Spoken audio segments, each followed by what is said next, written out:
નમસ્કાર મિત્રો, જાણવા જેવું ચેનલમાં આપણું હાર્દિક સ્વાગત છે। આજે આપણે જોઈશું ગુજરાતના જિલ્લાઓ। ગુજરાતના જિલ્લાઓ વિશે મુખ્ય બાબતો।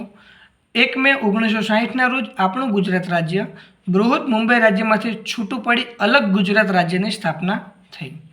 એ સમયે ગુજરાત રાજ્યમાં માત્ર 17 જિલ્લાઓ હતા, જેમાં 1960માં કચ્છ એ પોતે જિલ્લો જ હતો।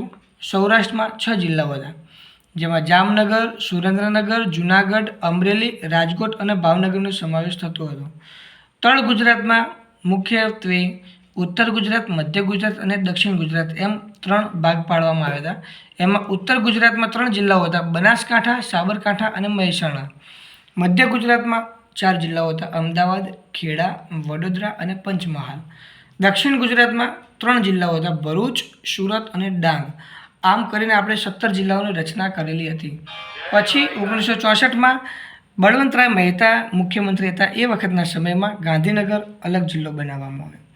1966માં હિતેન્દ્રભાઈ દેસાઈ મુખ્યમંત્રી હતા। એ વખતે વલસાડ જિલ્લો બનાવવામાં આવ્યો।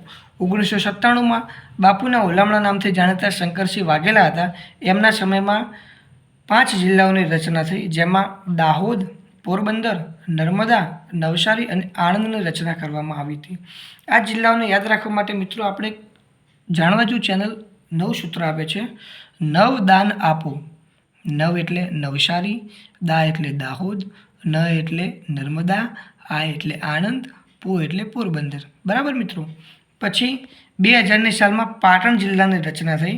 એ વખતે મુખ્યમંત્રી કેશુભાઈ પટેલ હતા। પછી 2007માં તાપી જિલ્લાની રચના થઈ। એ વખતે નરેન્દ્રભાઈ મોદી આપણા મુખ્યમંત્રી હતા।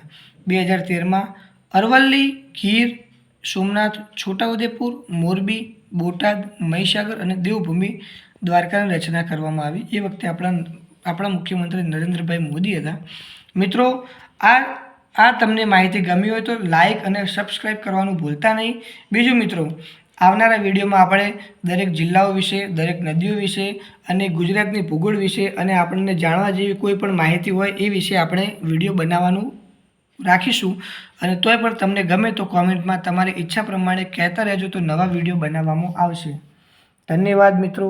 જય હિન્દ, જય ગુજરાત।